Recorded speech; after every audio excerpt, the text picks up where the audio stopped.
Salut les permaculteurs. Aujourd'hui, je vais vous parler d'une technique de construction que j'ai appris en Thaïlande et qui est une variante du torchis que l'on connaît chez nous.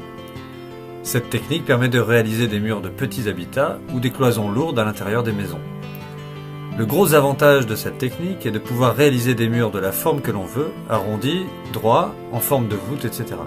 Mais elle permet aussi une grande créativité, que ce soit pour incorporer des fenêtres ou tout autre type d'objet.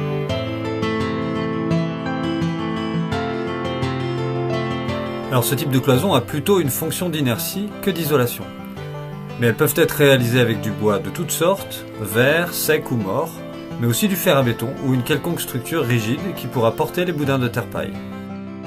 Ce qu'il faut faire, c'est tout simplement tresser des boudins de terre-paille les uns à côté des autres, autour des éléments horizontaux, jusqu'au remplissage complet de chaque petite cellule.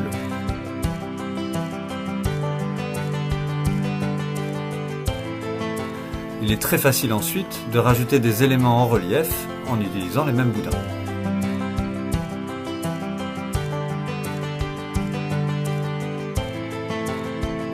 Pour commencer, il vous faut récolter le matériel nécessaire et le préparer. Ensuite, vous allez réaliser une ossature verticale avec des montants espacés de 20 à 40 cm environ. Il faudra les fixer en bas et en haut. S'il n'y a pas déjà d'éléments sur lesquels les fixer, vous ajouterez ce que l'on appelle une lisse basse et une lisse haute. Les matériaux ici ont assez peu d'importance, car dans la plupart des cas, ils seront noyés dans le terre-paille, sauf si un effet esthétique particulier est recherché.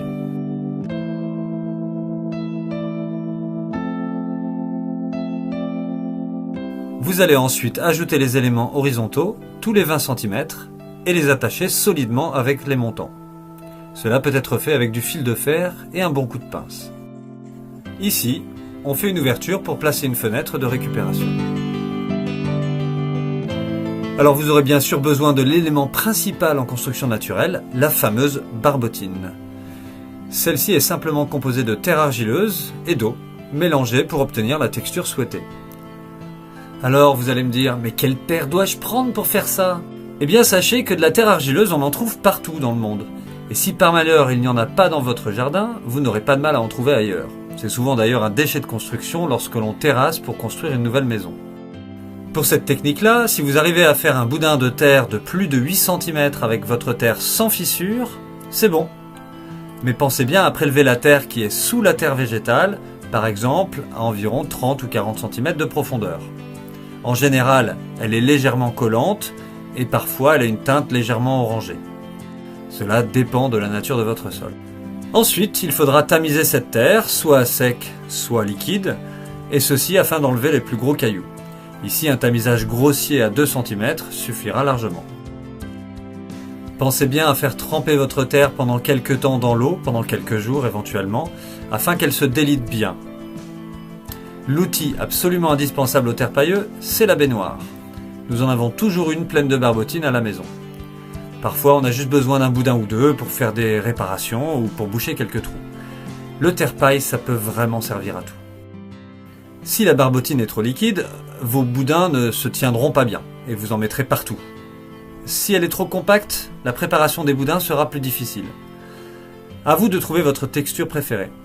Si jamais elle est trop liquide, c'est souvent assez compliqué de l'épaissir en ajoutant de la terre fraîche, mais vous pouvez toujours la sécher en ajoutant une grosse quantité de paille à la fois dans la baignoire, dès le début, avant de faire vos boudins. Vous trempez ensuite la paille dans la barbotine et vous façonnez votre boudin en vous assurant que tous les brins de paille soient bien couverts d'argile. Vous pouvez faire un petit contrôle de qualité en ouvrant le boudin au milieu pour voir s'il n'y a pas un seul brin de paille non recouvert.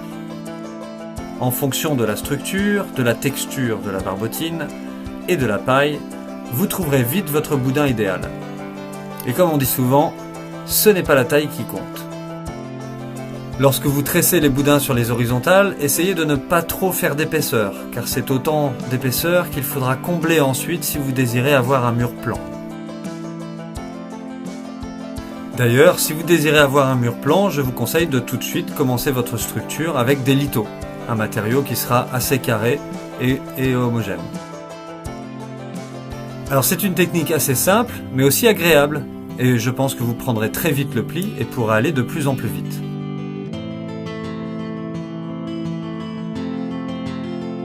Avec cette technique, vous serez en mesure de réaliser des murs en matériaux naturels, solides, esthétiques et sans mettre le pied dans un magasin de bricolage.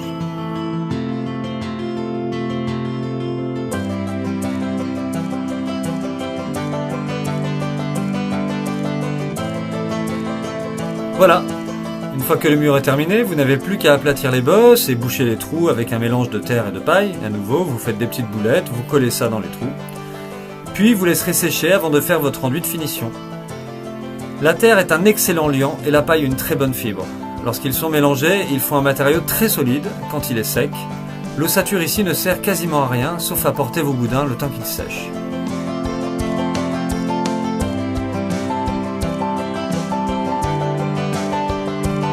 Voilà, j'espère que cette vidéo vous aura été utile et je vous dis à très bientôt. N'hésitez surtout pas à vous abonner à la chaîne si vous voulez recevoir de nos nouvelles et les prochaines vidéos, ou à cliquer sur le petit pouce bleu, ou éventuellement à nous faire un petit tip sur Tipeee.